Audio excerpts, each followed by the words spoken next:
Good morning, everybody. It is a beautiful sunny day to be talking about obstructive lung disease. So let's get into it. Obstructive lung disease is a group term to cover asthma, bronchiectasis, and COPD, which comprises of chronic bronchitis and emphysema.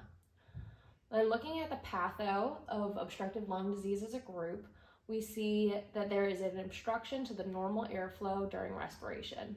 So that's going to look, what that obstruction is going to look different depending on which disease we're looking at.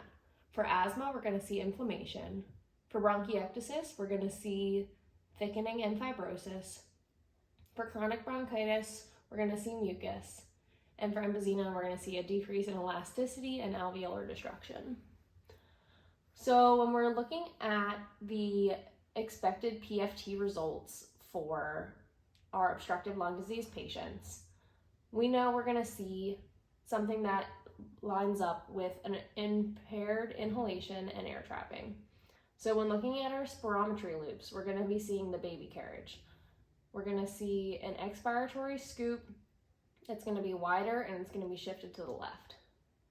When we're talking about the results of the PFTs in terms of FEV1, FVC, and our FEV1 to FVC ratio, we remember these are going to be resulted in either as a percent or as a decimal. So when we're looking at our FEV1, we are going to see a decrease.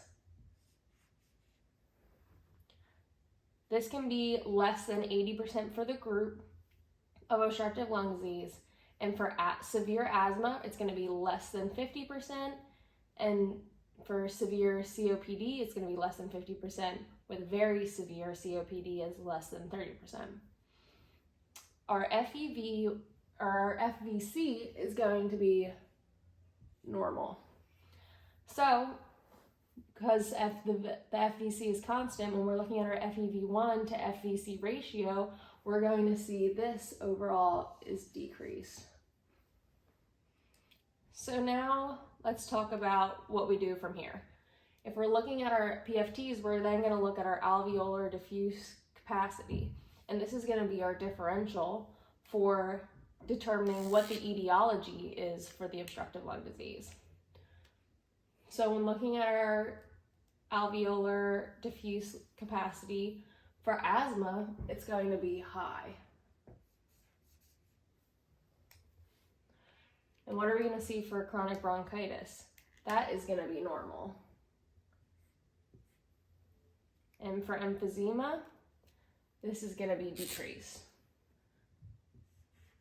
And while you might be asking yourself, what about bronchiectasis? We didn't really go over this in this module because what we are looking at is coming up with the differential diagnosis based on the PFT results.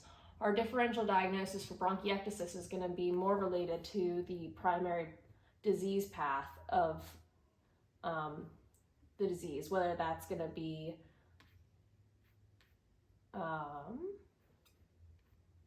cystic fibrosis or autoimmune disease or any sort of infections, and that's going to be more so looking at the CT results as well and other diagnoses.